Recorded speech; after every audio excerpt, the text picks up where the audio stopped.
Hey everybody, it's Jerry. You know, I've talked a little about bug out bags, bug out shelters. Now I like to talk about bug out locations. You know, a great thing to do, a smart thing to do would be have you a location already set up. Now I've got a location. It's not completely set up yet. It's fairly well there. But I want to show you just a little of it, and we'll talk about it for a minute. All right, behind me, you can see a clear area. See that? It's not huge. It's not huge by any means, but it's not small either. Now this area right here is on the top of a mountain, not a big mountain, but it's on top of a mountain. It's cleared off to where I can raise me a garden. But if you look on around, it's completely enclosed in trees. There's a wall of freaking trees all around me. That's good to do. That is very good. That way you're hidden away from everybody else. You know, the only way anybody would see this location is from air, you know, from the air. Who the hell, if there's a bug out situation going on, who in the hell is going to be riding around in a freaking airplane looking for you? Maybe a few people, but not very many. Well, anyway, you can raise a garden. I live in the hills of West Virginia. I got plenty of area to hunt, trap, fish. I can raise a garden. So my food's pretty much taken care of right there. For a shelter. Now I've already got a semi-okay shelter. And all it is a little hunting shack. It's a small shack. I'm walking down the hill a little ways here. It's a small shack that if me and my wife had to, we could just chill out there. We'll hang out there. It's just long enough for me to fit long ways. You know, lay down long ways. It's about 6 or 7, I think it's 6 foot long, 6 foot wide, and about 8 foot tall. It's just a little freaking shack. You know, like I said, it's just made for hunting. But I have plans for that. I'm going to build onto it a little bit. I'd like for it to at least be 12 foot long. It can be 6 foot wide, just 12 foot long, just big enough to where me and my wife could lay down comfortably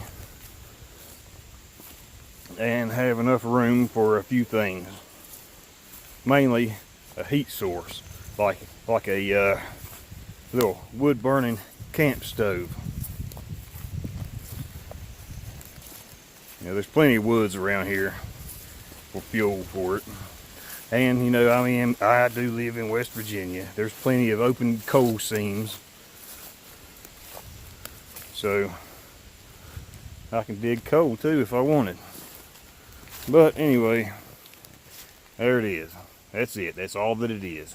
Just a little box back in the mountains. It's been here for years, and it'll continue being here for years.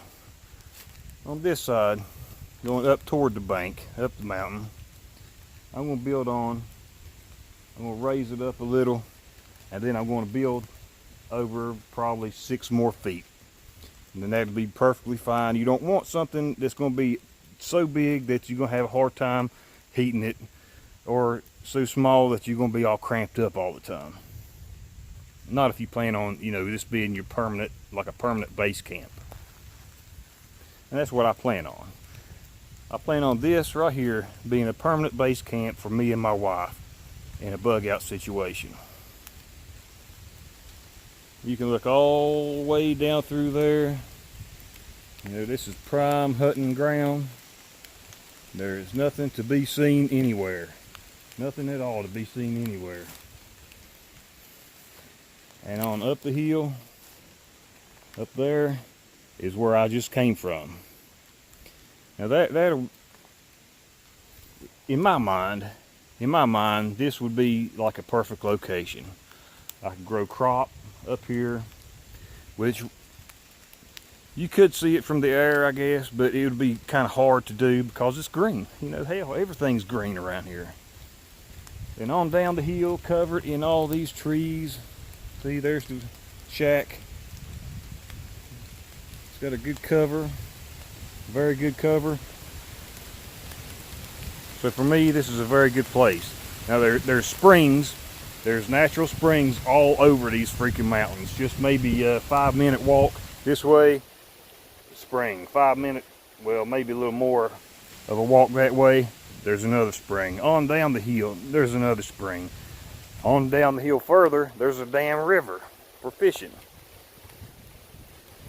So I think I'm set up pretty good, except for building onto that shack. I'm not going to show you inside of it because I've got it locked up real good and tight, ready for me to come up here for hunting season. You know, on down. See, there it is again. But on down in the woods, deer are always there. Plenty of deer. Always plenty of deer. Rifle season comes along. If I wanted to, I could just come up here, pop one off, be done with it for the year. But I don't want to do that. I like bow hunting. I'm wearing a, in case you're wondering what I'm wearing, this is my rain jacket. This is actually my rain jacket for the winter. This is an insulated jacket. See there? It's an insulated jacket because it's raining. I don't know if you can hear the wind. I got my little microphone nested right here in my jacket, trying to muffle it a little bit from the wind.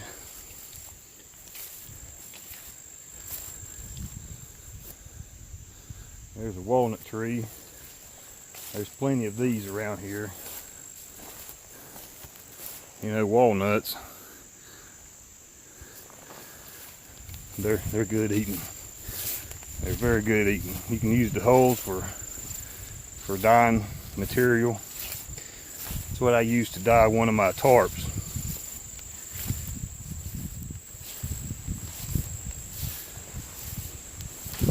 But yeah, anyway, this is just what I wanted to show you guys. You need to think about where you're going during a bug out situation.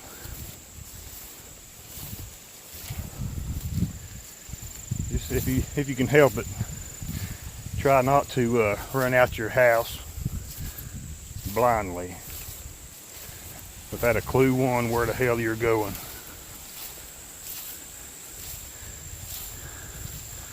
And here, let's do another view there.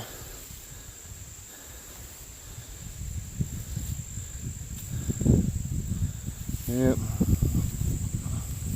This will be a good location for some crop. When I do start growing crop, it'll be something like beans and potatoes. Something I can grow a lot of. That's going to be really good and filling. Take up a lot of room in your belly. But anyway, I'm going to get off here before it comes down another good rain. My pants are soaked. Anyway, you guys have a great day, and I'm out of here.